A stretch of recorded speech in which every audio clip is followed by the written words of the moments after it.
Order. The House is resumed and comes now to questions for oral answer. And the first question is the name of Amy Adams. Thank you, Mr. Speaker. My question is to the Minister of Finance and asks, what challenges does the government face in preparing Budget 2010 compared with Budget 2009? The Honourable Bill English. Mr. Speaker, Budget 2009 was presented when New Zealand had been in recession for 18 months under the previous government's economic mismanagement, and then it was suffering from a global recession. At the time, the government faced wasteful government expenditure that was out of control, a depressed and demoralised bureaucracy, and a large number of inefficient and ineffective programs. So Budget 2009 dealt with many of those issues. Budget 2010 will focus on positioning New Zealanders for sustainable growth and recovery. Amy Adams. Thank you, Mr. Speaker. To the Minister, what reports has he seen on the economic problems this government inherited? The Honourable Bill English. Mr. Speaker, the New Zealand Institute has issued a report card on the country's economic performance over the last 20 years. It notes that New Zealand's productivity growth from 2005 to 2008 was 23rd out of 30 OECD countries. Greece passed New Zealand in 2007, and workers in Italy produced $15 more per hour than workers in New Zealand. It acknowledged a range of government measures in place now will contribute to lifting per capita output. Stuart Nash. Speaker, to the Minister. Talking of the New Zealand Institute, which of the following is true? The Minister's statement that the government has focused on one top priority, the large number of young New Zealanders who are either losing their jobs or cannot get a job, or the finding in the New Zealand Institute report card that this country has the second highest unemployment rate. Order. I apologise, the Honourable Member. Thanks to interjections, I could not hear that question at all. And I ask members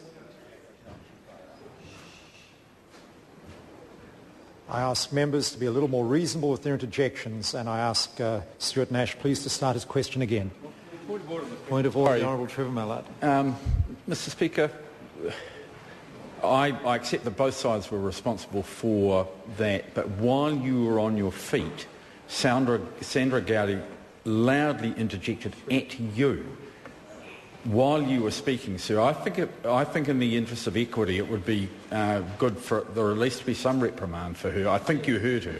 Order. I don't think we need to get too pedantic. I heard someone interject while I was on my feet. I couldn't pick up who it was. The member will notice I looked around, and I'm not going to invite members to be telling tales on each other under point of order. But I say to members on the government backbench, do be a little more careful. If they interject when the Speaker's on his feet, they may find they take an early shower. Stuart Nash. Thank you, Mr. Speaker. To the Minister, which of the following is true? His statement that the government has focused on one top priority, the large number of young New Zealanders who are either losing their jobs or cannot get a job, or the finding in the New Zealand Institute report card that this country has the second highest unemployment rate of 15 to 19-year-olds in the OECD. The Honourable Bill English. Well, Mr. Speaker, it's quite likely that both things are true. In fact, I know the first one is certainly true. The government is focused on creating jobs for young people. The member will know that a lot of those young people lost their jobs from the retail sector and the domestic construction sector and the government sector, where the previous government was pumping up this economy way beyond its capacity to fund, and they weren't real jobs, and it's unfortunate they lost them, very unfortunate. We're motivated to provide sustainable jobs in real industries. Amy Adams. Thank you, Mr. Speaker. Supplementary question to the Minister. What will Budget 2010 do to address this country's economic underperformance? The Honourable Bill English. Mr. Speaker, the government has made a good start in turning around the poor productivity and growth record. We have been assisted by a recovery in the global economy.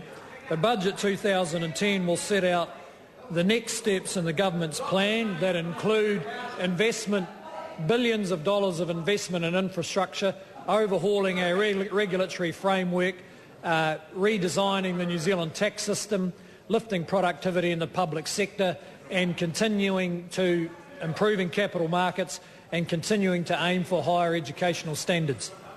Question number 2, the Honourable Annette King. Thank you, Mr Speaker. My question